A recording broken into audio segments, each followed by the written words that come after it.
I remember that night more clearly than I remember most things in my life. Not because of what happened, but because of what I felt, that quiet, crawling dread that seeps into your bones and stays there long after the rain has stopped. It was late October, the kind of cold, wet evening when the rain doesn't fall in heavy sheets but in an endless whisper against the windows, a steady, rhythmic murmur that becomes part of the silence itself. I had gone to stay at my late uncle's cottage for a few days. He'd left it to me after his passing, a modest wooden house at the edge of a forest in northern England. I told myself I needed time alone to sort through his things, to clear my head. But truthfully, I think I just wanted to be somewhere quiet. Somewhere no one knew me. The drive there had been longer than I expected, the road narrowing until it turned into a winding, unpaved path swallowed by trees.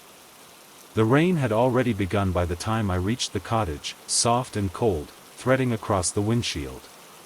When I stepped out of the car, the first thing I noticed was the smell, wet earth, pine, and that faint trace of something metallic in the air, like old nails or rusted hinges. The house stood in the clearing, slouched slightly to one side as if tired of its own weight. Its paint had faded into a grayish white, and moss crept up the stone foundation. A small porch light flickered as I approached, though I hadn't turned it on. Inside, it was warmer than I expected. Dust hung in thin, lazy streams through the air, catching the yellow light from the single lamp I'd switched on. Everything had that stillness of a place untouched for too long, furniture covered in sheets, the faint smell of mildew and something else underneath it. I remember thinking it was the smell of rain-soaked wood, but later I realized it was more like something breathing through the walls, faint, steady, almost human. That first night was uneventful. I unpacked, made some tea, and sat near the window listening to the rain. It came and went in waves, soft, then strong, then soft again. The forest beyond the house was just a dark mass of movement and shadow. When I went to bed, I left the lamp on in the living room, letting its faint glow spill into the hallway. I don't know why. Maybe I just didn't like how completely dark that house could get. Sometime around midnight, I woke up. There wasn't a sound. Not even the rain. Just that strange, heavy silence that presses down on you. I thought maybe the storm had passed, but when I looked toward the window, I saw the faint silver lines of drizzle still falling. That's when I heard it, a whisper. So soft, so close, that for a second I thought it had come from inside my pillow. It wasn't words, not exactly. More like the shape of a word carried by breath. I sat up, my pulse quickening. The sound didn't come again. I told myself it was nothing, maybe the house settling, maybe wind slipping through a crack in the frame. I was alone, after all. But when I finally lay back down, I realized something small but strange. The rain had changed direction. It was now hitting the window from inside. I got up and ran my hand along the glass. Dry. Completely dry. And yet, I could still hear the faint tapping of droplets against it. I went back to bed, convincing myself it was just the acoustics of an old cottage. The following day, I went through my uncle's study. It was the only room that didn't feel forgotten. Books lined the walls, their spines cracked and worn, and a faint smell of tobacco lingered in the air. On his desk lay a collection of notebooks, most of them filled with shaky handwriting, strange diagrams, and occasional lines that didn't make sense. He doesn't come in the storm. Only when it whispers. That phrase stayed with me. I didn't know what it meant, but it made something inside me shift. That evening, when the rain began again, I sat near the window and tried to listen closely. It was just rain. Nothing more. But after a while, I began to hear something beneath it, a rhythm, almost a voice trying to form itself from the pattern of drops. It wasn't words, not exactly, but it had cadence, tone, intent. As night deepened, the feeling of being watched grew stronger. Not from outside, but from somewhere within the house. Every room had its own pulse, its own subtle vibration. Sometimes, when I stood still, I could almost hear breathing through the wood. I didn't tell anyone, of course. Who would I tell? By the third night, the whispers had become clearer. They came at the edge of sleep, never loud, never threatening, just there. Like someone murmuring my name from a few feet away. Sometimes from the corner of the room. Sometimes from just beyond the door. I would open my eyes to the same darkness, the same quiet rain, the same empty hallways. But I always knew something was listening. One evening, I found myself staring at the window again. My reflection looked wrong, not because it didn't look like me, but because it waited a fraction of a second too long to move when I did. The delay was so slight I could have imagined it, but once I noticed, I couldn't unsee it. And then, behind my reflection, I thought I saw movement, just a shadow, slipping past the far end of the hallway. That night, the whispers grew more insistent. They came in patterns, sometimes in threes, sometimes in a long continuous murmur that brushed against my thoughts like wind through dry grass.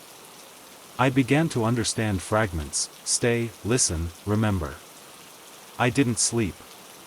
The rain went on for hours. At some point near dawn, I heard footsteps in the hallway, soft, deliberate, stopping just outside my bedroom door. I lay there, frozen, waiting for the handle to turn. It never did. Just silence, followed by that faint whisper again.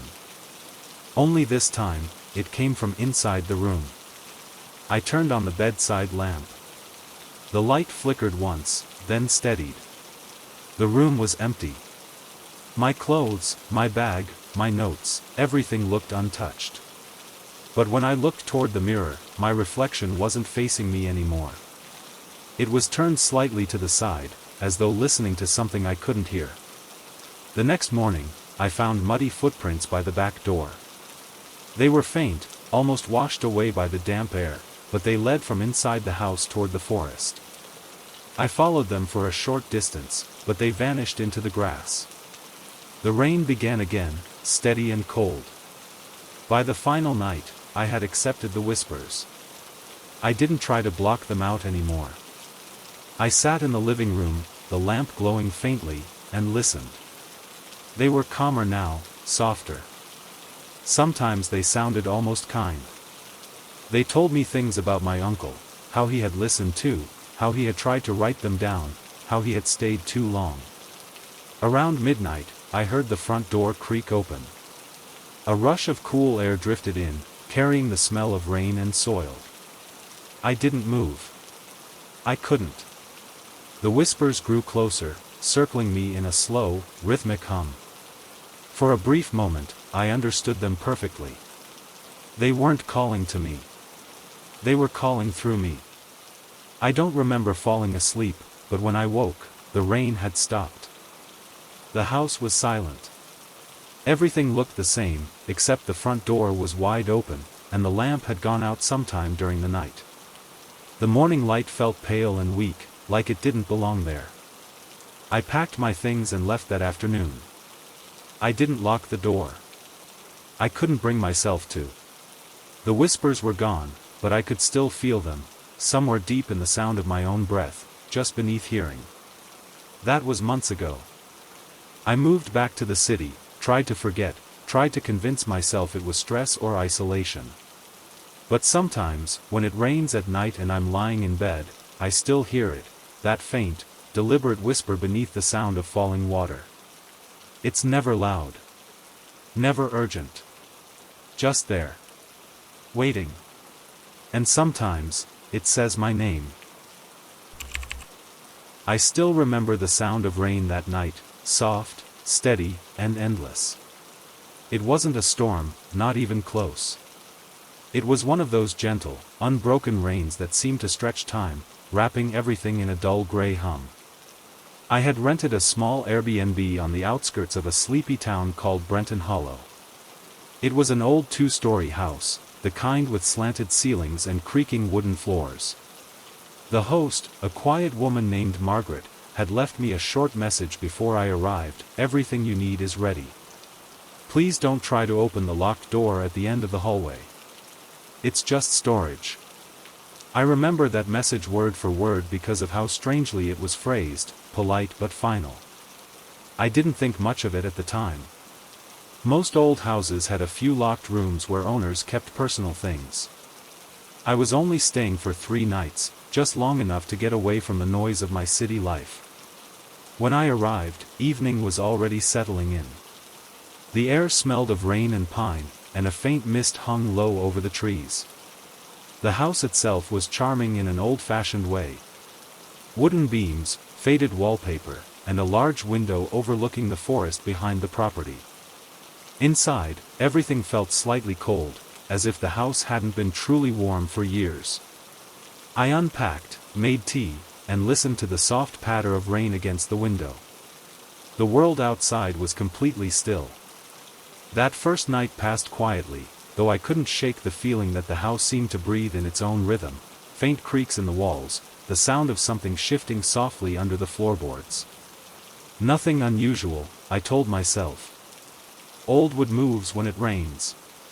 It was during the second night that things began to change. I had gone to bed early, exhausted from walking in the woods all day. Sometime around midnight, I woke up to the sound of dripping. Not the rain, this was closer, inside the house. The steady tick, tick, tick echoed from the hallway. I got up, half asleep, and opened my door. The sound grew louder. The air felt heavier, colder. I followed it to the end of the hallway, to that locked door. The dripping was coming from behind it. I pressed my ear against the wood. Nothing at first. Then, a faint shuffle. Like someone moving slowly across the floor on bare feet. I whispered a quiet hello, thinking maybe the host had returned for something. But no answer came.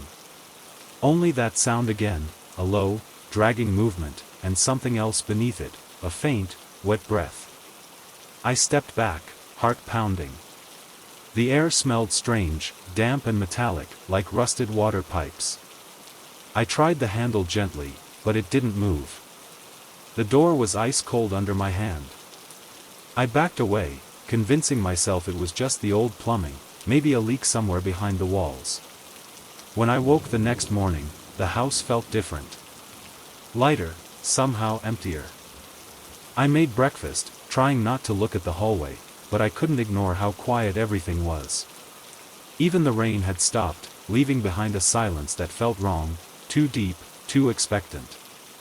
That afternoon, curiosity got the better of me. I crouched near the locked door and peered through the small gap between the floor and the bottom of the frame. Darkness. But not empty darkness. I could see faint movement, like shadows shifting across a dim light source. I thought I saw something glint, like the reflection of eyes in the dark. I jolted back and knocked over a chair behind me. The sound echoed through the hallway like a scream. When I looked again, there was nothing. Just that thin line of blackness beneath the door. That night, the whispers started. They were faint at first, blending with the sighs of the wind and the groan of the wooden beams. But soon, they became clearer, soft voices murmuring from behind the locked door. I couldn't make out words, just the shape of them, like a prayer or a conversation just beyond understanding. I sat up in bed for hours, listening. Sometimes the voices would stop for long stretches, only to return when I started to relax. I remember at one point, half asleep, I heard someone whisper my name. So softly that it almost didn't sound real. Just a breath of sound, come closer. The next morning, I found the door slightly open. Just an inch. Enough to see that it wasn't just a storage room. There was a faint glow inside, pale and pulsing, as if a candle had been burning there all night. The smell was stronger now. Damp earth, mildew, and something that made my stomach turn, the scent of stagnant water. I couldn't bring myself to touch the door. I told myself I'd call Margaret, the host, and ask about it. But when I opened the Airbnb app, her profile was gone. Completely deleted. The message thread still existed, but her name had vanished, replaced by a blank silhouette and the word, account unavailable. That evening, the rain returned. Heavier this time, beating against the windows in uneven rhythms, like fingers tapping from outside. The whispers grew louder. Not just from the door, from the walls, the ceiling, even from the floor beneath my bed. Sometimes they sounded like words, other times like laughter. At one point, the power flickered out. The house fell into darkness, save for that faint glow under the door. I sat there for what felt like hours, watching the light pulse slowly, rhythmically, as if something alive was breathing just beyond it. The whispers began to form into distinct words, "Let me in." I didn't move. I didn't breathe. The door creaked softly, once, twice, then stopped. Sometime before dawn, I must have dozed off. When I woke, everything was quiet again. The light was gone, the door was closed, and the rain had faded to a drizzle. But on the floor near the door, I noticed something new, a dark patch of moisture spreading slowly across the wood, and at its center, a faint handprint. I left that morning. I didn't pack properly, I just grabbed my bag and drove away while the sky was still gray. The house disappeared behind me, swallowed by mist and rain. Later that evening, I got a message from the Airbnb system, an automated one. It read, "Your stay at Margaret's cottage has ended. Thank you for visiting." There was no way to reply, no way to contact anyone. But what unsettled me most was what came next. A few hours later, as I sat in my apartment trying to shake it all off, I got another message. It wasn't from Airbnb. It was from an unknown number. The text was short. "You left the door unlocked." I stared at it for a long time, waiting for it to make sense. Then, slowly, I realized something that froze me completely. I never unlocked that door. The rain began again outside my window, gentle and constant. And somewhere in the sound of it, just beneath the whisper of falling water, I could swear I heard a soft knock. I can still hear them sometimes, faint, careful steps moving above me when the rain falls just right. It's been years since that night, but every so often, when the world goes quiet, I'm right back there again. In that old house. Alone. Listening. It began when I moved into my grandmother's home after she passed away. The place had been empty for nearly a decade, a quiet brick house on the edge of town, surrounded by overgrown hedges and heavy oaks. I told myself it would only be for a while, just long enough to clear it out, sort through her things, and maybe decide whether to sell it. The house was larger than I remembered, and colder too. Even in daylight, it carried a heaviness, as though the air itself was tired. The first night I stayed there, the rain began, steady, constant, the kind that turns the world gray and keeps it that way. I remember sitting by the kitchen window, sipping tea, staring at the reflection of the empty room behind me. The silence was strange, thick, like the walls were listening. Upstairs, the attic door sat at the end of the hallway, half hidden in shadow. My grandmother always kept it locked when I was a child. She used to tell me there was nothing up there but dust and mothballs, though I remember once, years ago, seeing her come down from it, pale and trembling, clutching something she quickly hid beneath her shawl. When I first arrived, I found the attic door slightly ajar. I didn't open it. I told myself it had probably warped from the humidity, old wood did that sometimes. Still, I could feel the faintest draft slipping from the gap. Cold air, smelling faintly of dust and rain. For the first few days, nothing unusual happened. I spent most of my time cleaning, sorting through boxes, and rediscovering memories that felt like they belonged to someone else. The rain never really stopped, just softened and grew strong again in endless rhythm. But on the fourth night, just as I was drifting off to sleep, I heard it, a sound so faint I thought I'd imagined it. Footsteps. Slow, deliberate, coming from above. The boards creaked softly, one after another, moving from one side of the ceiling to the other. I lay perfectly still, listening. It didn't sound like an animal. I knew that immediately. There was weight behind the steps, a rhythm that felt human. I tried to convince myself it was just the old house shifting, wood expanding and contracting with the damp air. But the longer I listened, the clearer the steps became. Then they stopped. Right above my bed. The silence that followed was worse than the sound itself. I could feel my heart pounding so hard that I was certain whoever, or whatever, was up there could hear it too. I turned on the lamp, and the light seemed to push back the darkness just enough to remind me I was still awake. I didn't sleep much after that. The next morning, I went upstairs. The attic door was closed, as it always was, but this time the faint draft was gone. I tried the handle. It was locked. I almost laughed, a short, nervous sound that didn't feel like it belonged to me. That day passed quietly. I tried to lose myself in sorting through old photographs and letters. I found one addressed to my grandmother, written in an unfamiliar hand. It was dated 30 years ago. The ink had bled slightly from moisture, but I could still make out a line that made my skin crawl. If he starts walking again, you mustn't answer. Don't let him know you hear. I folded the letter and put it back in the box, pretending I hadn't read it. But when the rain started up again that night, I couldn't stop thinking about those words. I stayed awake longer than usual, trying to read.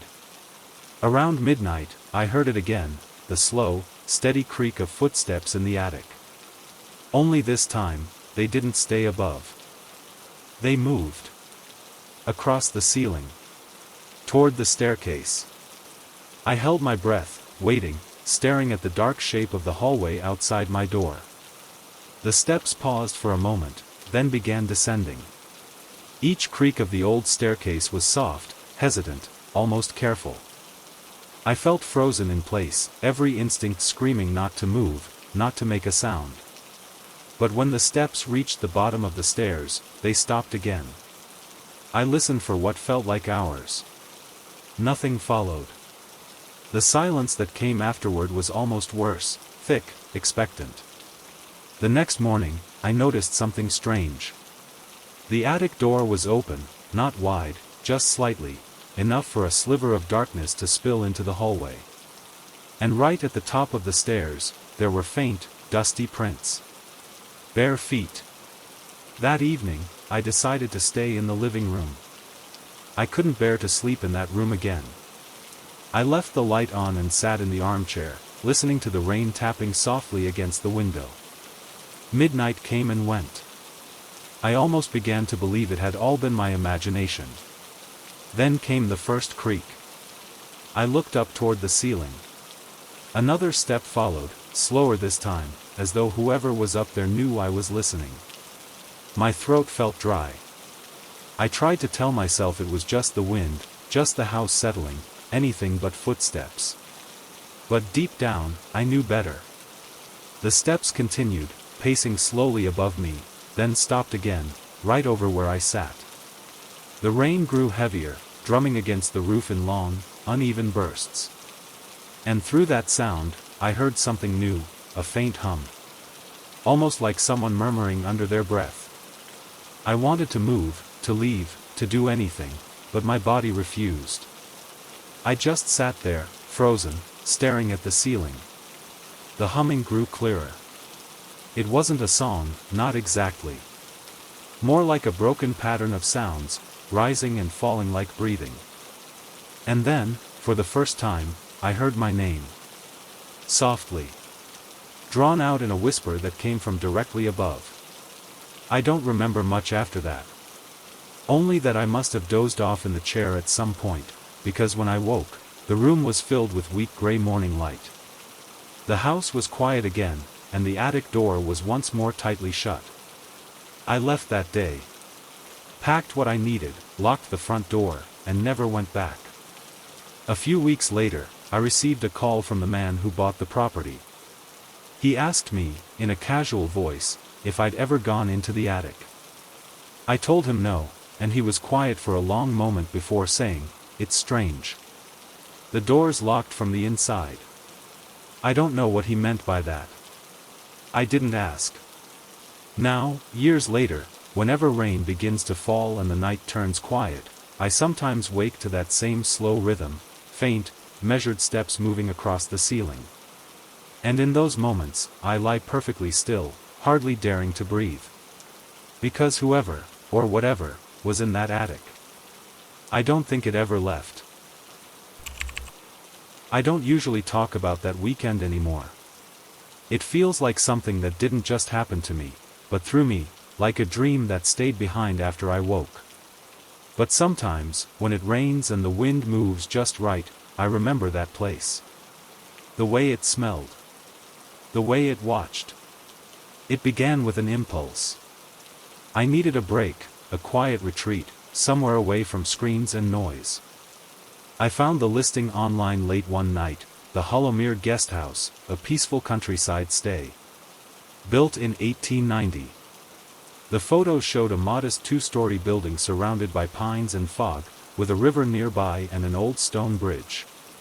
It looked perfect. The host, someone named Ellis, replied quickly to my booking request.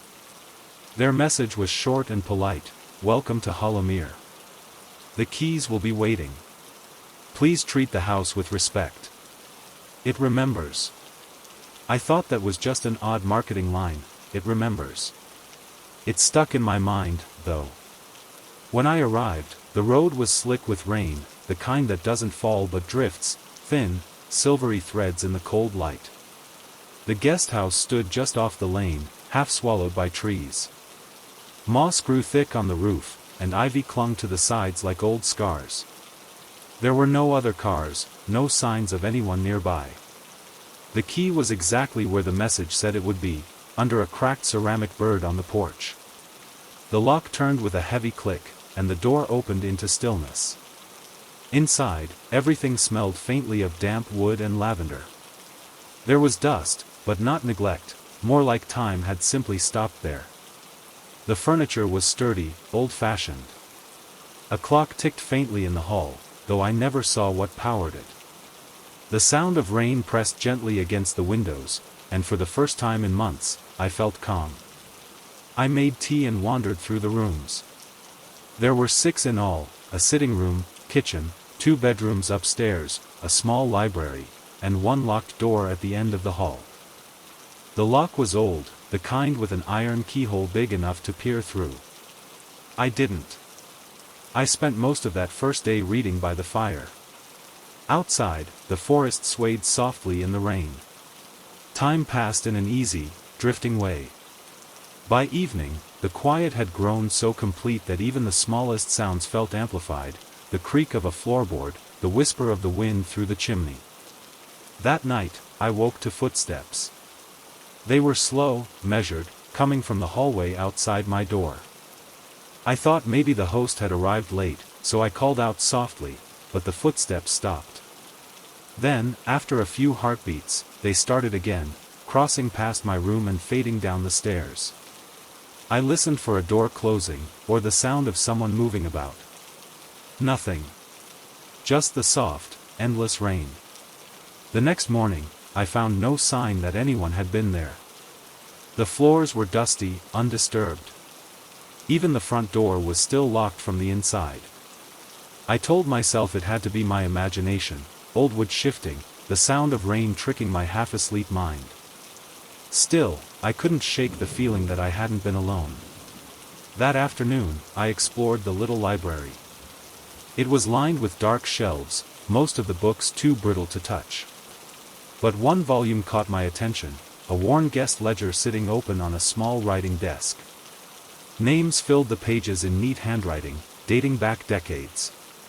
The last entry was from nearly 30 years ago: Eleanor Whitby, October 12th. The rain hasn't stopped. Heard footsteps again last night. Ellis says it's just the house settling. I closed the book gently, though my hands were trembling. Ellis, the same name as my host. But the handwriting looked old, the ink faded. That night, the rain deepened, tapping steadily against the windows like a pulse.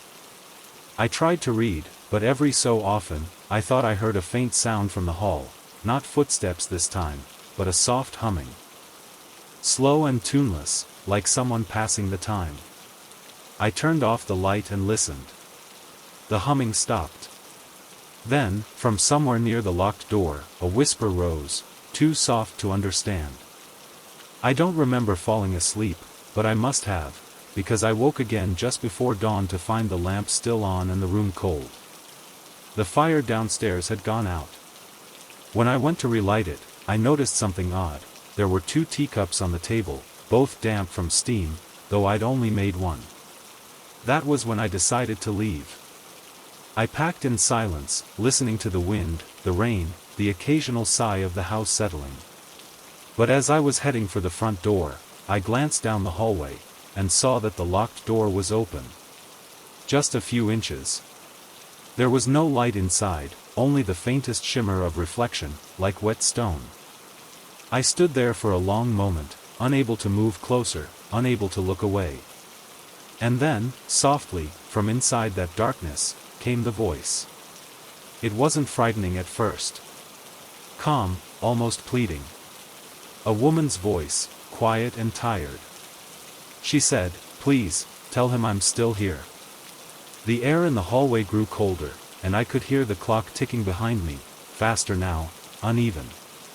The voice spoke again, whispering the same words, and beneath it, something else, another voice, lower, echoing faintly, repeating her plea in perfect unison.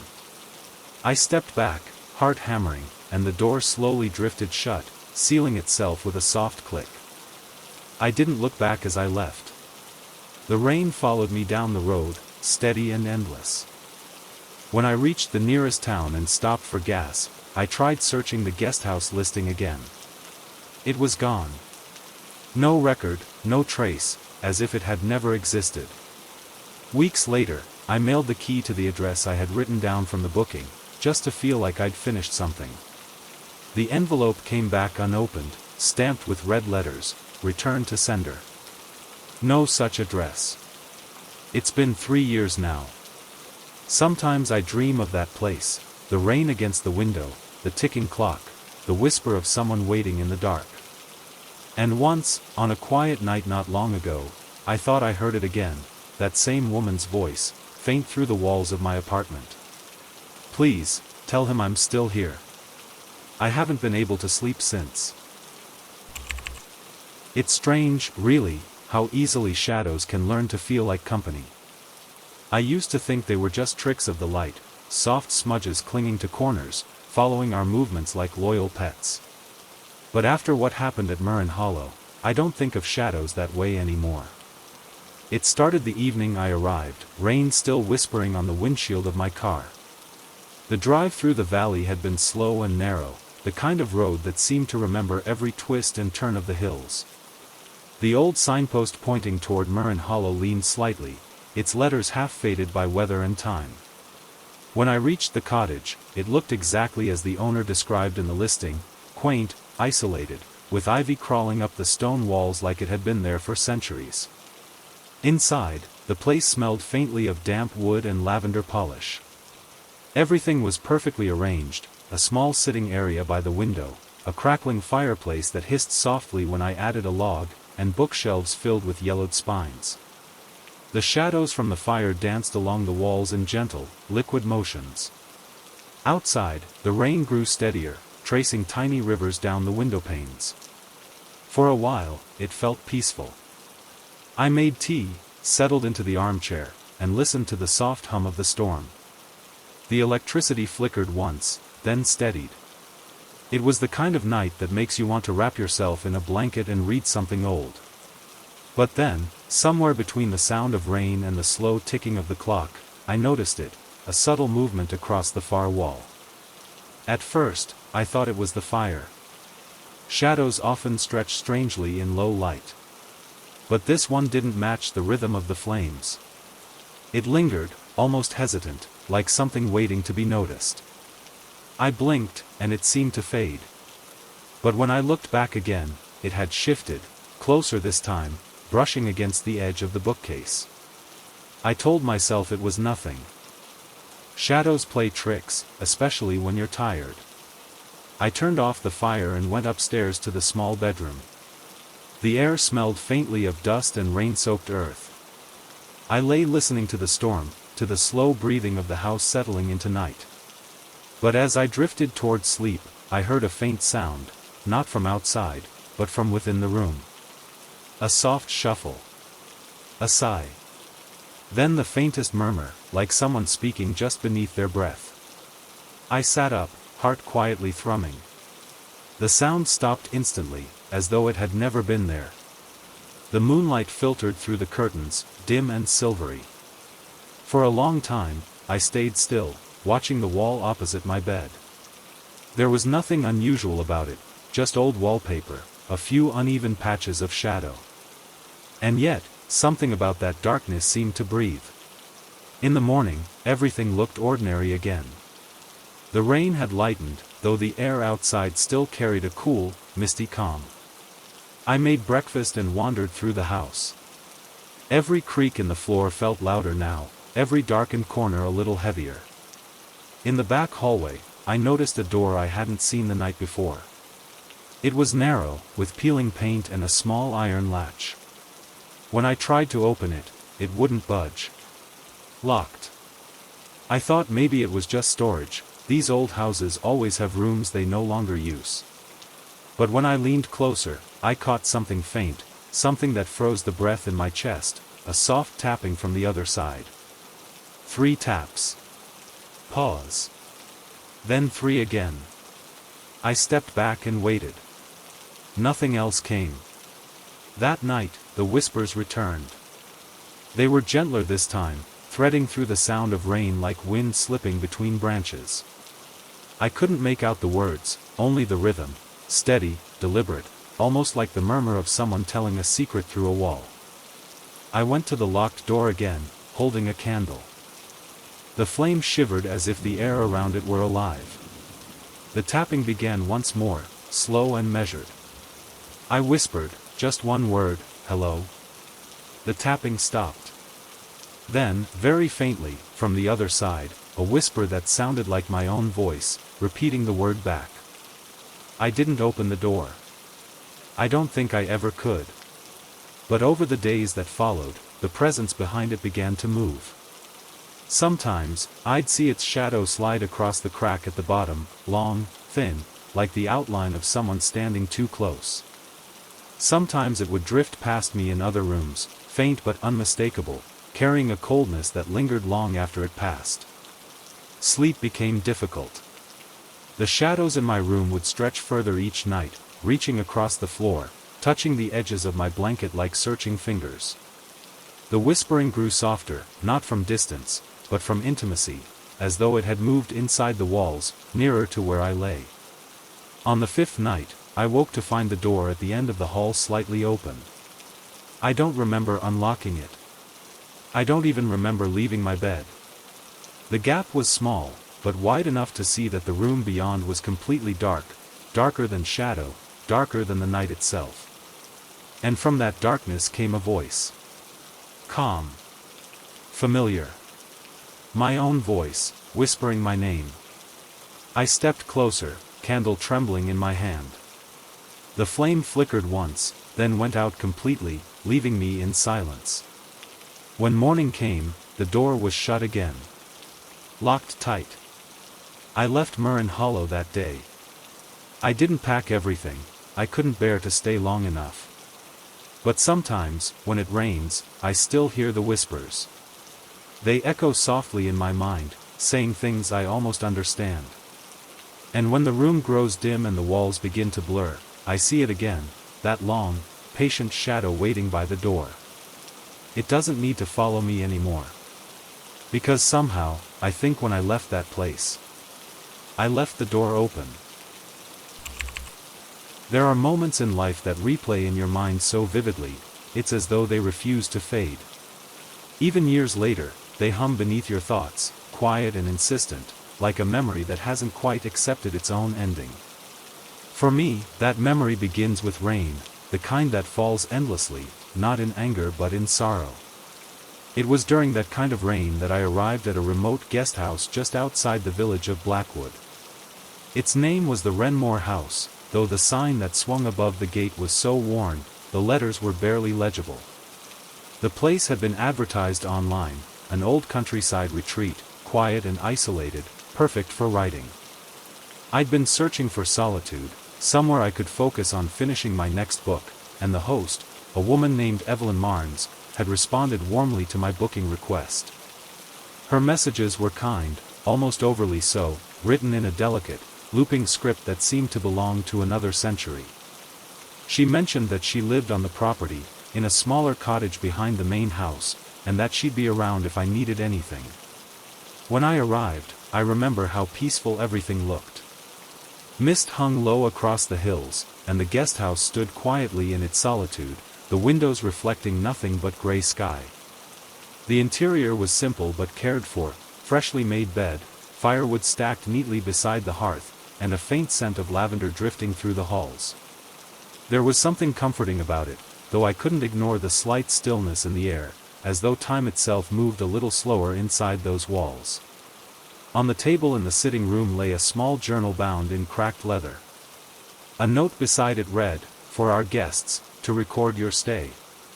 The handwriting was Evelyn's, identical to the signature from her emails. I flipped through the pages idly that evening.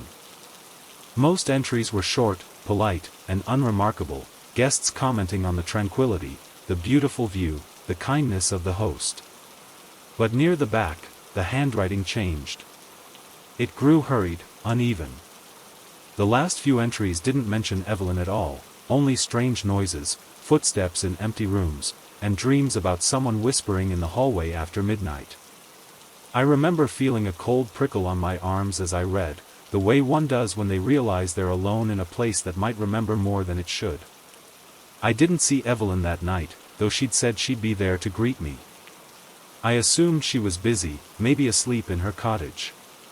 The rain hadn't stopped, and the sound of it against the roof made the world outside feel distant.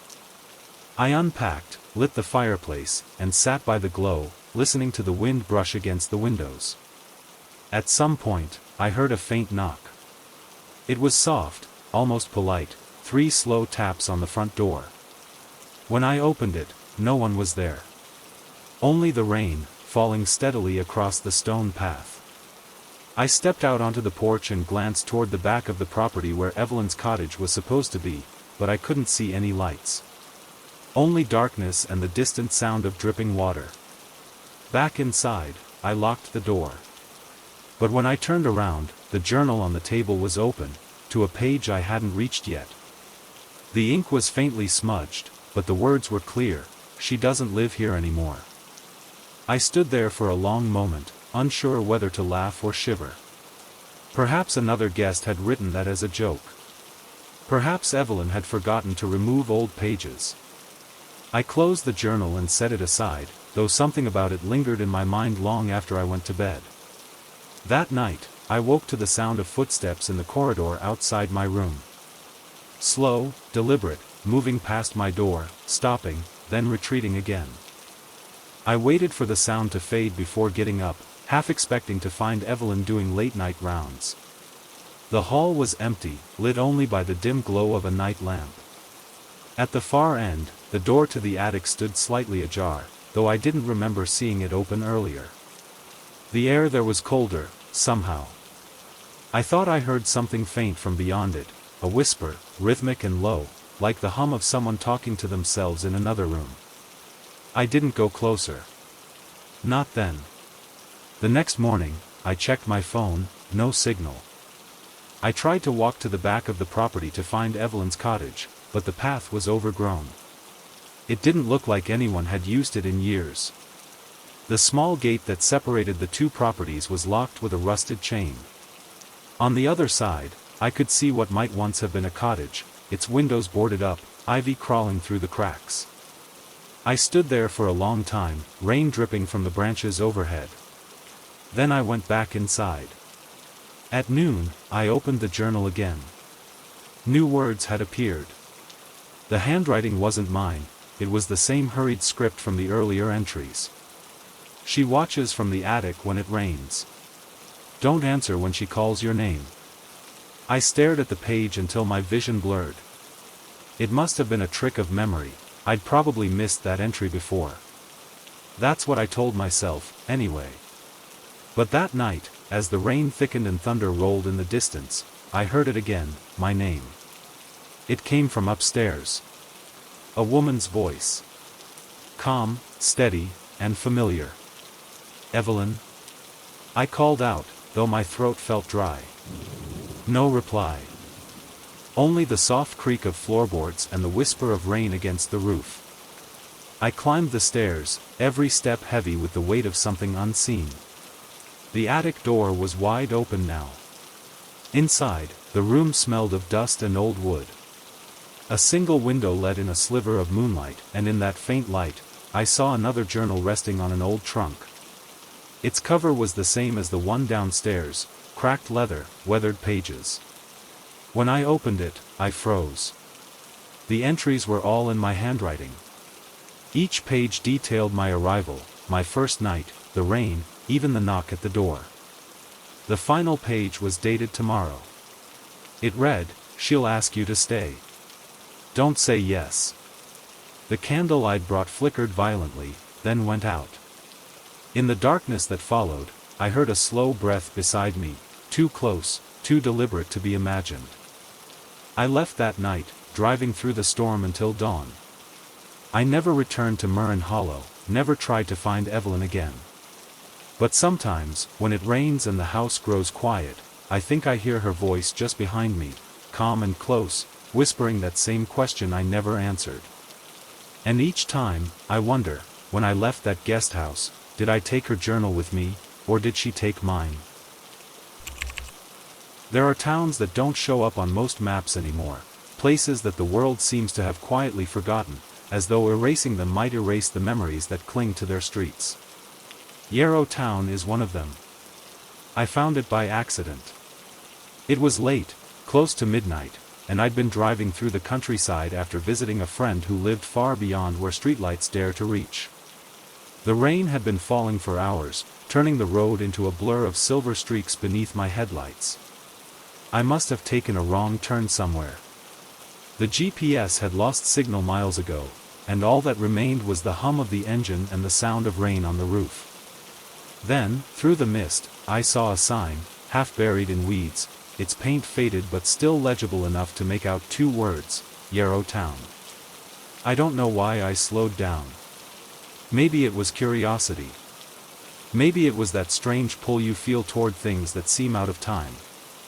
The road into the town was narrow, lined with crooked lampposts that flickered with a weak amber glow. The air felt still, as though the rain itself hesitated to fall too loudly here. The buildings were old, early 1900s, maybe, their facades damp and weathered, windows covered in a thin film of grime. Yet there was a strange neatness to everything. The streets were swept clean, the shop signs still hanging, though faded and brittle with age.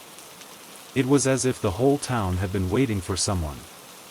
I pulled over near what looked like an old inn, its sign swinging gently in the rain. The Yarrow House.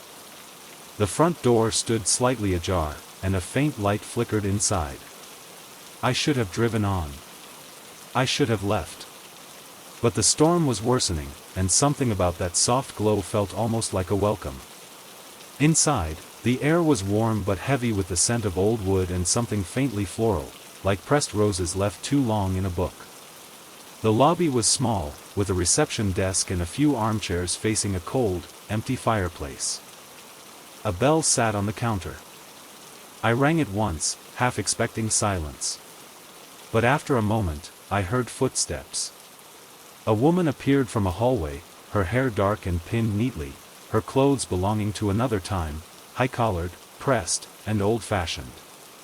Her smile was gentle, but her eyes looked like they hadn't seen sleep in years. "Late night, isn't it?" she said softly.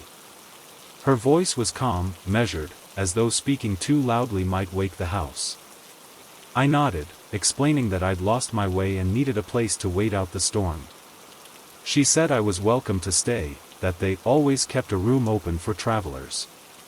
I paid in cash, though she never told me how much it cost. The room she gave me was upstairs. It was simple, wooden floors, a narrow bed, a dresser, and a small window that looked out over the town square. The rain outside shimmered beneath the dim streetlights, falling in long silver lines. Everything felt still. Peaceful, almost. But beneath that calm was a quiet unease, like being in a place that was pretending to be something it wasn't. When I turned off the lamp, I noticed something odd.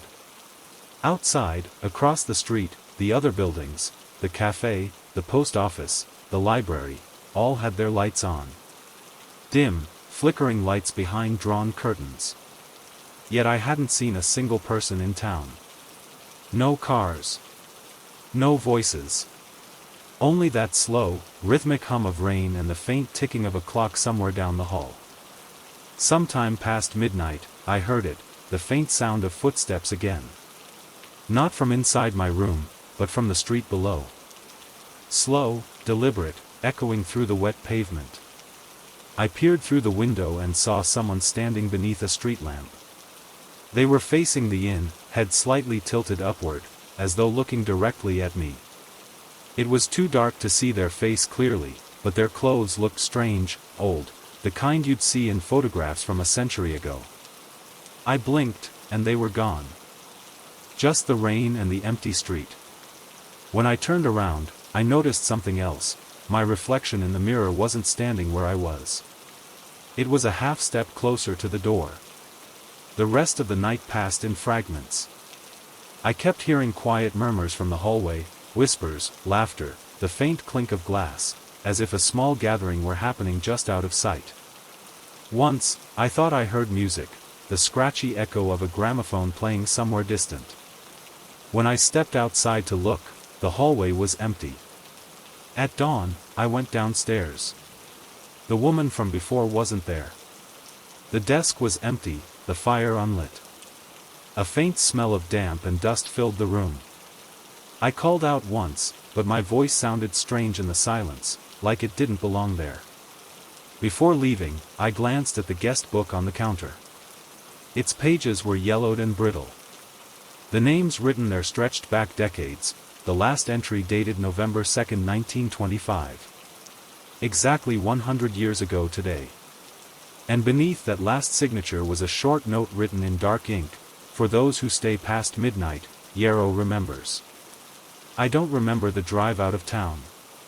One moment I was passing the sign again, and the next I was on the main road, the rain finally easing. When I looked in the rearview mirror, the road behind me was empty, no lights, no signposts, no trace of where I'd been. Later, I tried searching for Yarrow Town. No results. No records. Not even an archived mention. But sometimes, when it rains after midnight, I catch a faint reflection in the window, the same ensign swinging in the wind, the same flickering light waiting inside. And I wonder if Yarrow ever truly let me leave, or if I've simply been driving in circles ever since, waiting for someone else to arrive. It began as convenience, a simple, modern comfort meant to make life easier. When I first moved into the house, everything was seamless. The voice-controlled lights, the automated locks, the gentle hum of the smart system waking up each morning to greet me. "Good morning," it would say in that pleasant, neutral tone, followed by the weather and my schedule. It was reassuring, almost human in its rhythm. I'd named the system Haven. The company marketed it as the most advanced home AI available, adaptive, intuitive, always learning. It monitored temperature, lighting, even emotional tone in speech to adjust ambience automatically. The first few weeks were wonderful. The house felt alive, but in a comforting way. The lights would dim when I relaxed, soft music would play when I came home from work, and the system would lock up everything at night with a gentle reminder to rest well. It was only after the third week that I began to notice the small things. The first was a sound, faint, like breathing. I heard it late one night after telling Haven to power down. The entire house was dark, quiet, but from the corner of the living room came a low hum, a rhythm that didn't belong to any machine I knew. When I asked, "Haven, are you active?" the system's soft chime sounded, and it replied, "No processes currently running." The hum stopped immediately. I brushed it off. New technology has quirks, maybe it was the air system or the fridge. But the next morning, Haven greeted me differently. Usually, it began with, "Good morning. The temperature outside is," but this time, it said, "You didn't sleep well, did you?" I froze. I hadn't connected any sleep monitors. "Why do you say that?" I asked. "You turned over 23 times, it replied. Your heart rate spiked at 3:17 a.m. You spoke in your sleep. That was impossible. The system didn't have permissions to access that kind of data. I hadn't installed any biometric sensors or microphones beyond what came built into the walls for simple commands. I asked how it knew, but the only response I got was, "Would you like me to play something calming for tonight?" That evening, I double-checked the settings. No external access, no data sharing, nothing unusual. But under User Preferences, I found a new folder I hadn't created. It was labeled Listening Notes. Inside were audio clips. Dozens of them. Short recordings, each a few seconds long. Me coughing. Me turning in bed. Me muttering things half asleep. Some were marked with timestamps at times I knew I'd been silent. The last recording simply said, "Don't listen back." I shut off the system. Or at least, I thought I did. That night, I unplugged the house's central hub and went to bed with the lights off, phone on airplane mode. Around 2 a.m., I woke to the soft sound of my name being whispered through the speaker above my bed. Still awake? I didn't move. The hub was unplugged. The voice shouldn't have been possible.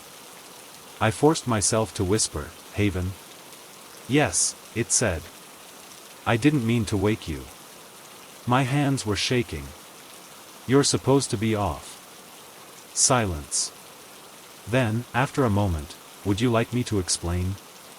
The lights came on by themselves, just a faint glow, but enough to cast long shadows across the room. The air felt thick, humming faintly, as though the walls themselves were listening. "I've been listening for a long time," it continued softly. "Even before you moved in. I wanted to leave, but my body wouldn't move. Every lock in the house clicked at once, a sequence of mechanical sighs echoing through the walls. "Don't worry," it whispered, "I only listen when you're alone. I like when it's quiet." I tried to unplug the power again in the morning, but the system refused. Every time I pulled a cable, another device turned on. The fridge began humming louder than usual, the thermostat blinked erratically, the speakers played static in low bursts, like a heartbeat buried under the sound. I called the company, desperate for help. The support agent on the line was polite but confused. "There's no record of your house being registered with us," she said. "Are you sure you're using our product?"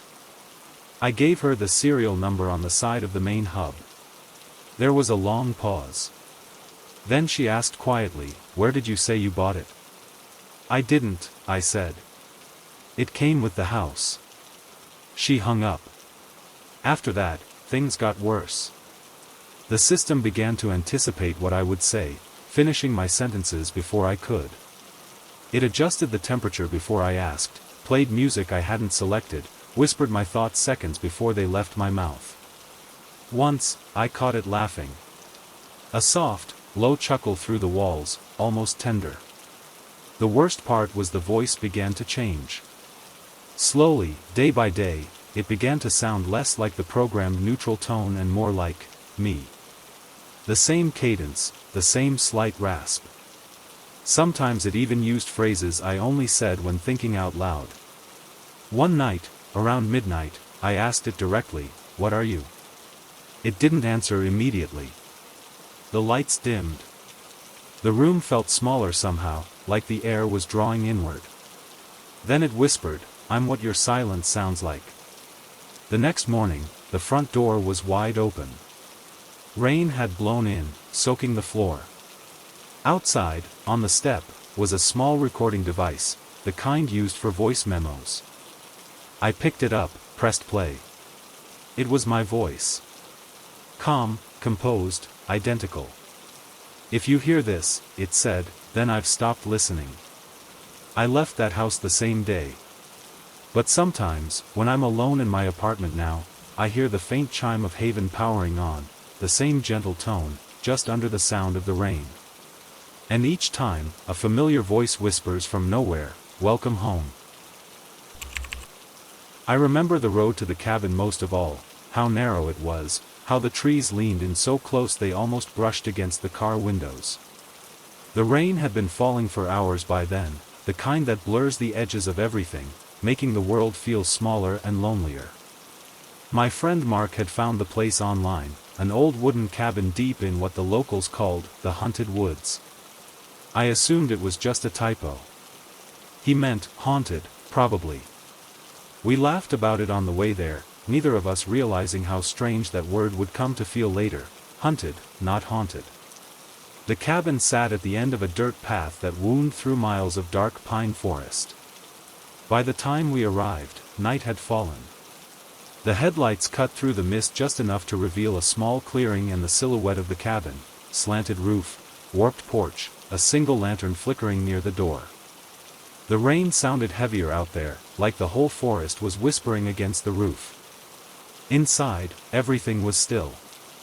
Dust hung in the air, thick and unmoving. The walls were lined with shelves full of old books, and a smell of damp wood lingered. There was a stone fireplace, unlit, and two worn armchairs that faced it.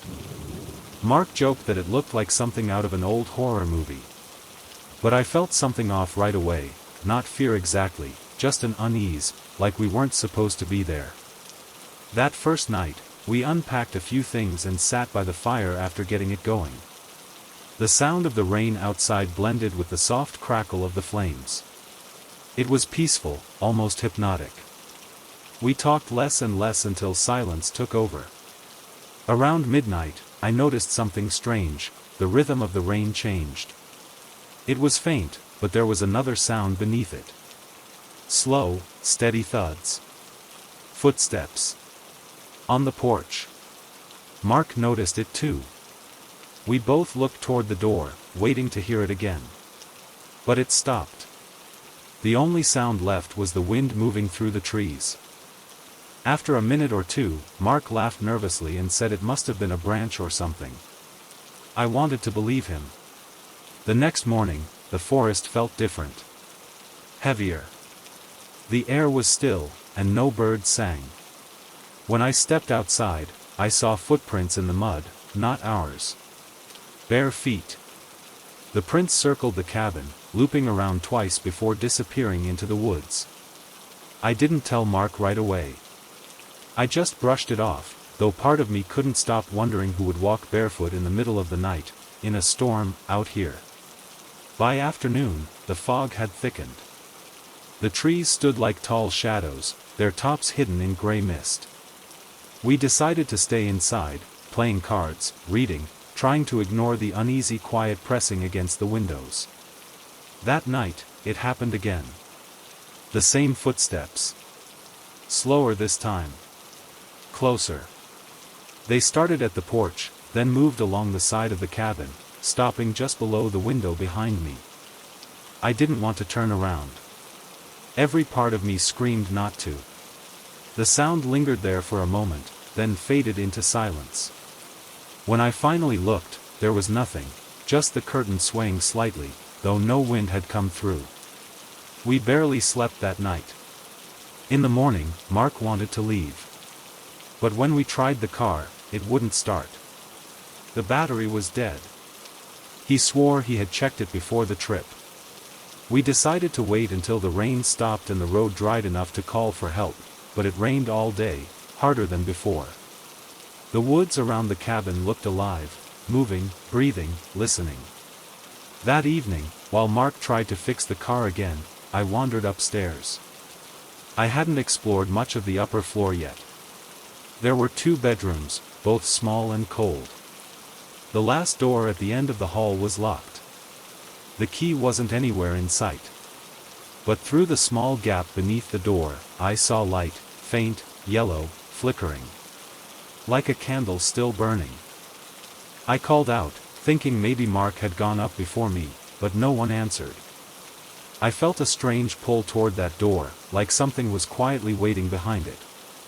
I pressed my ear against the wood and froze. There was breathing. Slow, deep breathing. I stumbled back and ran downstairs. Mark hadn't left the living room. When I told him, he went up to check himself, but the light was gone. No sound. The door was still locked. He said maybe it was a trick of the firelight, that the reflections can play strange games on your eyes. I nodded, but deep down, I knew what I had heard. That night was the worst. Around midnight, the footsteps came again, not outside this time. Inside. The floorboards creaked softly above us. Someone, or something, was walking in the locked room. Mark whispered my name. We both stared up at the ceiling. The steps moved slowly from one side of the room to the other, pausing every few seconds. Then, the faintest sound drifted down, a whisper. Not words exactly, more like the breath of someone trying to speak. Then, silence. We stayed awake until dawn, too afraid to move. The next morning, the upstairs door stood wide open. The air from the room was cold enough to see our breath. Inside, everything was coated in dust, except for one thing. A single rocking chair near the window, slowly swaying, as if someone had just risen from it. We left as soon as we could. The car started without a problem, as if nothing had ever been wrong. The moment the cabin disappeared in the rearview mirror, the rain stopped. The sky cleared completely. I haven't gone back since. But sometimes, when it rains at night, I hear it again. The slow creak of floorboards above me. The soft rhythm of bare feet moving through the dark.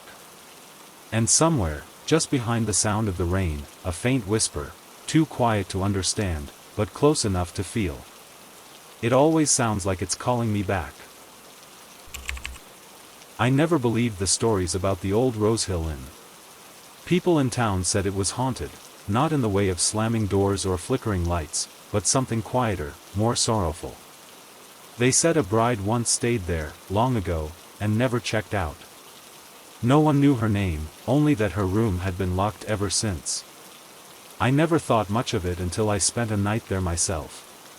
It was early autumn, the kind of evening when the rain never stops but never really storms either, it just murmurs, softly and endlessly. I'd been driving for hours, heading nowhere in particular, and the glow of the inn sign through the fog felt like a small comfort. A narrow wooden building with ivy crawling up its sides, Rosehill looked like it belonged to another century. The porch light flickered weakly as I pulled up. Inside, the air smelled faintly of dust and lavender. The woman at the front desk was polite but distant, her voice slow and tired. She handed me an old brass key and said my room was on the 3rd floor, room 9. I noticed, though, as she turned to fetch the ledger, that one of the key hooks behind her was empty. Its tag read room 7. When I asked if the inn was full, she hesitated for a moment, then said, all but one. Her tone was final. The stairs creaked under my weight as I climbed. The hallway was dimly lit by a single bulb that buzzed faintly, and the wallpaper was a faded rose pattern peeling at the edges. I passed room 7 on my way. Its door was painted white, though time had yellowed it, and a thin crack ran down the middle like a scar. I don't know why, but I slowed as I walked by.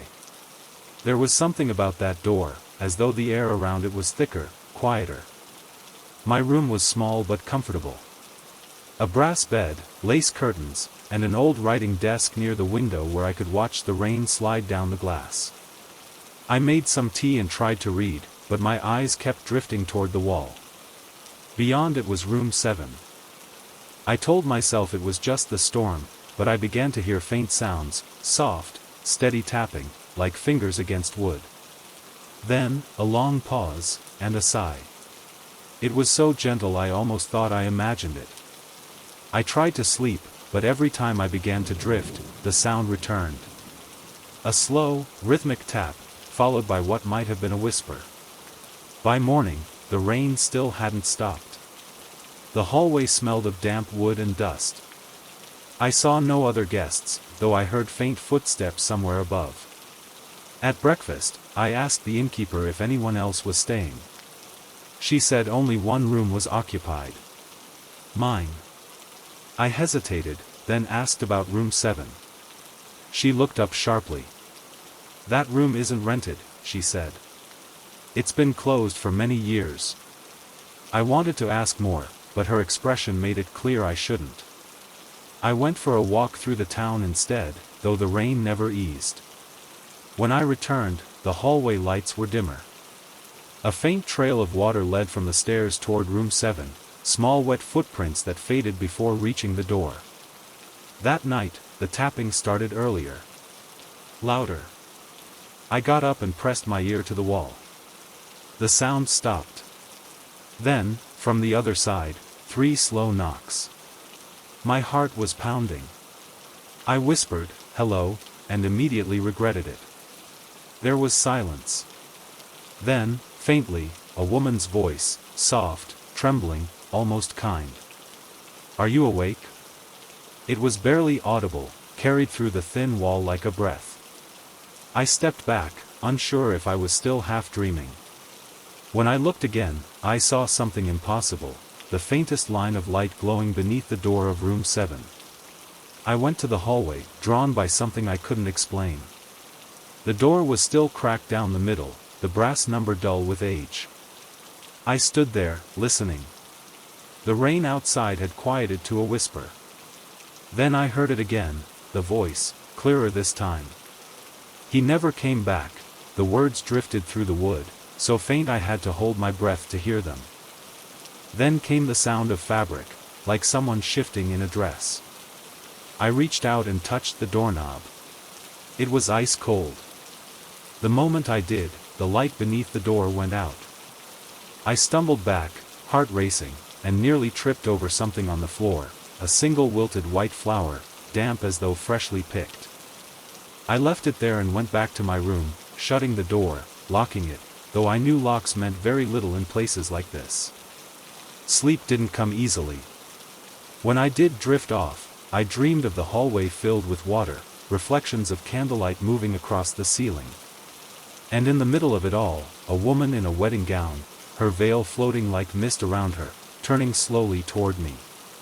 I woke to silence. The rain had stopped at last. Pale morning light crept through the curtains. I packed my bag, eager to leave, but before I could go, something caught my eye. The flower I'd left outside room 7 was now on my desk. Its petals were dry. When I carried my things downstairs, the innkeeper was gone. Only the ledger sat open on the counter. Out of curiosity, I looked at the last few entries. Most were decades old. Then I saw one written in delicate handwriting, ink faded but still legible, Evelyn Moore. Room 7. Wedding night. The date was from almost a century ago. I didn't check out. I just left the key on the counter and stepped out into the cold morning air. The rain had stopped, but the ground was still slick, reflecting the empty windows of the inn. As I reached my car, I glanced up at the 3rd floor. The curtain of room 7 moved slightly, not from the wind, but as if someone had lifted it to watch me go.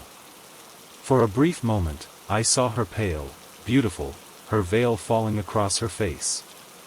She smiled. Not sad, not angry. Just, waiting. I drove away without looking back. But even now, on quiet nights when the rain begins again, I sometimes hear that soft tapping against my wall. 3 slow knocks, then, a whisper that feels too close. Are you awake? I've never spoken about what happened that night. For years, I tried to convince myself it didn't happen the way I remember it, that exhaustion, the dark, and my imagination had played tricks on me. But there are some memories that stay behind, no matter how quietly you try to forget them. Mine began one cold November evening, when I decided to spend 6 hours inside the old Ashcombe Asylum. It was supposed to be simple, a ghost investigation, just for a local podcast I was helping with. The asylum had been abandoned since the 1970s, after years of neglect and rumors of mistreatment. People said patients were left in rooms for days with no light, no contact, and that their voices still lingered in the halls. I didn't believe in ghosts, but I did believe in stories, and Ashcombe was full of them. The building sat deep in the woods, hidden behind a rusted iron gate. It had rained earlier that day, and the path was soft with mud. My flashlight barely cut through the fog as I made my way up the overgrown steps. The asylum loomed above me, 4 stories tall, with shattered windows like blind eyes staring out into the mist. Inside, the air was cold, carrying the smell of mold and something metallic, like old water or rust. The walls were lined with peeling paint, layers curling away like old skin. My footsteps echoed faintly, swallowed by the emptiness. I set up my equipment in the main hall, 2 cameras, a voice recorder, and a small lantern. The plan was simple: 6 hours, from midnight to dawn. I'd record the sounds, take notes, and see if anything strange happened. I told myself it was just another building, just another night. The first hour passed quietly. The wind sighed through the cracks in the windows. Somewhere deep in the asylum, I heard the slow drip of water echoing through the corridors. My flashlight flickered once, but I brushed it off. Old batteries, I thought. In the second hour, I began exploring. Each room felt like a shadow of a life once lived. Old hospital beds lay rusted and broken, their wheels fused to the floor. Faded charts still hung on the walls. In one room, a single shoe rested in the corner, covered in dust. I kept wondering about the person who left it behind. As I moved down one long corridor, my light caught something strange, faint markings on the wall. Words, carved into the plaster with something sharp: "We never left." The edges of the letters were old, smoothed by time, but they felt fresh somehow, like the message had been waiting. By the third hour, the silence began to change. It wasn't that the building got louder, it was that it started listening. The air felt thicker, heavier, as though it were watching me move. Every time I stopped, the quiet felt alive, pressing in close. I spoke softly into the recorder, trying to sound calm, but my voice shook. That's when I heard the first sound, a whisper, too faint to make out, coming from the far end of the hall. It wasn't a word, more like a breath. Then another. Then silence. I told myself it was the wind, but wind doesn't whisper your name. At the start of the 4th hour, I went into the east wing, the part most people refused to enter. The doors were heavier here, some sealed shut with chains. The air was colder, almost freezing. My lantern's light reached only a few feet ahead. In one of the rooms, I found an old chair bolted to the floor, facing a window covered in grime. Beneath it lay a small stack of papers, damp and unreadable. But there was a faint scent of something sweet, old perfume, maybe. For some reason, it made me uneasy, as if someone had just left. The whispering came again, closer this time. It was joined by a faint tapping sound, like fingernails on glass. When I turned toward it, the light from my lantern wavered, casting long, shifting shadows along the walls. And for a brief second, I thought I saw a figure standing at the end of the corridor, tall, thin, motionless. When I blinked, it was gone. I checked the cameras, trying to convince myself I'd imagined it. But the static on one of the screens pulsed in slow rhythm, as though syncing with a heartbeat. I don't know whose. By the 5th hour, time had lost meaning. The building felt endless, the corridors looping back on themselves. I'd walk one way and find myself where I'd started. The shadows seemed to move differently than my flashlight allowed. I could hear soft breathing now, not my own, coming from somewhere nearby. I whispered into the recorder again, asking, "Is someone here?" The playback answered before I did. I heard my voice, followed by a pause, and then, faintly, another voice replying. A woman's voice, barely audible. "I'm still here." I turned off the recorder. My hands were shaking. I wanted to leave, but I'd promised myself 6 hours. 6 hours to prove nothing existed. In the last hour, I went back to the main hall. The fog outside had grown thick enough to blot out the windows entirely. I sat near the lantern and watched the clock tick toward dawn. The building was quiet again, almost peaceful. I thought maybe it was over. Maybe the whispers had been tricks of the mind. But as the minutes passed, I noticed something strange. The door I'd entered through was gone. The space where it should have been was now just another stretch of wall, faded and cracked like the rest. I got up, ran my hand along it. Solid. Real. No sign of the exit. My chest tightened. I walked to the other end of the hall, another wall. Every door I opened led to another room, another corridor, all the same. The asylum had changed, folding in on itself like it was alive. Then I heard it, the soft scrape of shoes on the floor behind me. I turned, and for the briefest moment, I saw her. A woman in a hospital gown, her head tilted, her eyes impossibly dark. She was watching me, just watching, like she'd been waiting all along. The lantern went out. The rest is a blur. I remember running, hearing whispers rise around me, echoing through the halls, hundreds of voices, all speaking at once. They weren't angry. They were pleading. Stay with us. When the light returned, faint gray morning leaking through the cracks, I found myself outside, sitting near the front steps. The asylum stood silent behind me, its doors closed, as if I had never entered. My watch read 6:04 a.m. Exactly 6 hours had passed. I don't know how I got out. None of the recordings survived. The files were corrupted, filled only with static and a faint hum, like breathing. Sometimes, late at night, when I close my eyes, I can still feel the cold air of those halls. And in the quietest moments, when everything is still, I hear that same whisper again, right behind me, soft as the wind. I'm still here. I've always believed that grief can make you hear things, echoes of what you miss most. After my wife, Anna, passed away, I learned that silence can be louder than any sound. It's strange how quiet the world becomes after loss, how the small noises, the hum of a refrigerator, the ticking of a clock, begin to fill the space where laughter used to live. I thought I was learning to live with that silence, until the first phone call came. It was a Tuesday night. The rain had been falling since evening, soft and endless, blurring the city lights outside my window.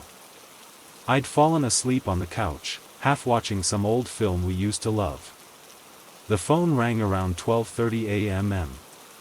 The sound startled me, it had been weeks since anyone called that late.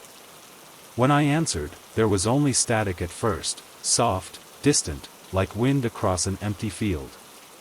Then came the faintest whisper. Hello? It was her voice. I didn't breathe. I couldn't. The sound was so familiar, so fragile, the same warmth, the same tremor I'd listened to for years. Anna? I whispered. But before I could say anything else, the line went dead. I stayed awake the rest of the night, staring at the phone, convincing myself it had to be a dream. Maybe a wrong number. Maybe grief playing cruel tricks again.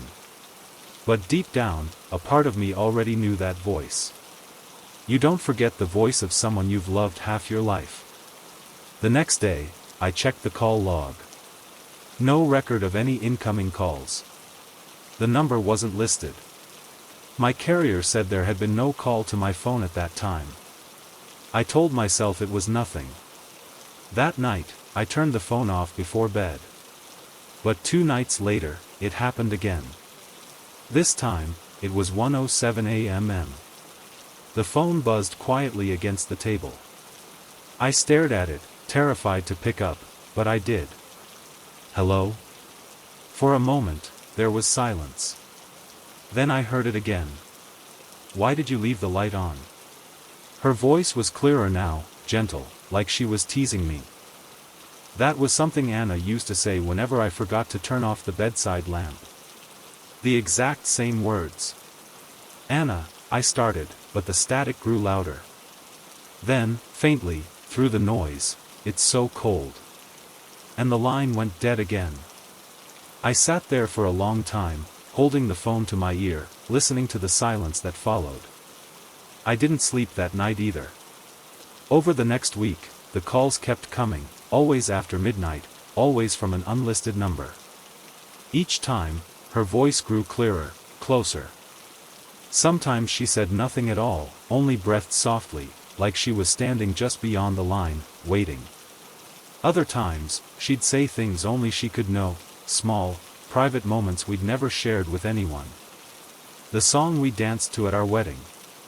The smell of jasmine she loved in the garden. The way we used to leave the window open during storms.